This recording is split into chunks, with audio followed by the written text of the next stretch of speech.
अस्सलाम वालेकुम। क्या आप जानते हैं सूरह अल कहफ का मौजज़ा किसी मादी गार से शुरू नहीं हुआ था। इसका आगाज एक दुआ से हुआ था। इससे पहले कि पहाड़ की दीवारें इनकी हिफाजत करती, एक वाहिद जुमले ने आसमानों को हिला दिया था। अगर आज आप खुद को खोया हुआ या परेशान हाल महसूस करते हैं तो आपको इस खजाने के खोलने की जरूरत है। इसका तसव्वुर करें, आप एक करप्ट बिगड़े हुए माशरे में एक नौजवान हैं। हाकिम मुतालिबा करता है कि आप अपना ईमान छोड़ दें। हुजूम आपका मजाक उड़ाता है। दुनिया आपके खिलाफ महसूस होती है। आपके पास दो रास्ते हैं, समझौता कर लें या अल्लाह के लिए अपनी जान खतरे में डाल दें। असहाब कहफ ने दूसरे रास्ते का इंतखाब किया। वो अपनी हर जानी पहचानी चीज, सुकून, खानदान और रुतबे को छोड़कर एक अंधेरी और ठंडी गार की तरफ भागे। और इन्होंने इस गार में अल्लाह से जो मांगा एक हैरत अंगेज हकीकत जाहिर करता है।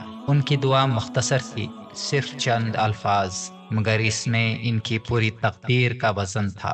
कुरान ने इसे सूरह कहफ की आयत नंबर 10 में हमेशा के लिए महफूज कर लिया है। ऐ हमारे रब, हमें अपने पास से रहमत अता फरमा और हमारे लिए हमारे इस काम में दुरुस्ती, रहनुमाई का इंतजाम फरमा। गौर करें कि इन्होंने क्या नहीं मांगा।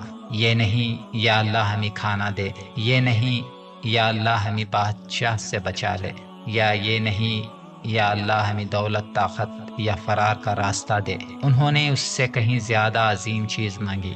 पहला, तेरी तरफ से रहमत, लोगों से रहम की भीख नहीं, ना ही जालिम से रहम की तलब। वो जानते थे सिर्फ अल्लाह की रहमत ही दिल को हकीकी ढाल, तहफ़्फ़ुज़ और सुकून फराहम कर सकती है। दूसरा, रशद, और यही वो पोशीदा लफ्ज़ है।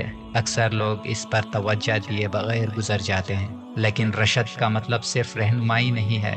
ये वो रहनुमाई है जो बेहतरीन मुमकिना अंजाम की तरफ ले जाती है। अरबी में रहनुमाई के लिए बहुत से अल्फाज हैं, जैसे हिदाया, रास्ता दिखाया जाना। रशद न सिर्फ रास्ता तलाश करना बल्कि सही मंजिल तक पहुंचाया जाना, दुनिया और आखिरत में कामयाबी के साथ। ये रहनुमाई मुताबिकत खुदाई कामयाबी का मजमुआ है। और अल्लाह ताला ने इंतहाई खूबसूरत अंदाज में जवाब दिया।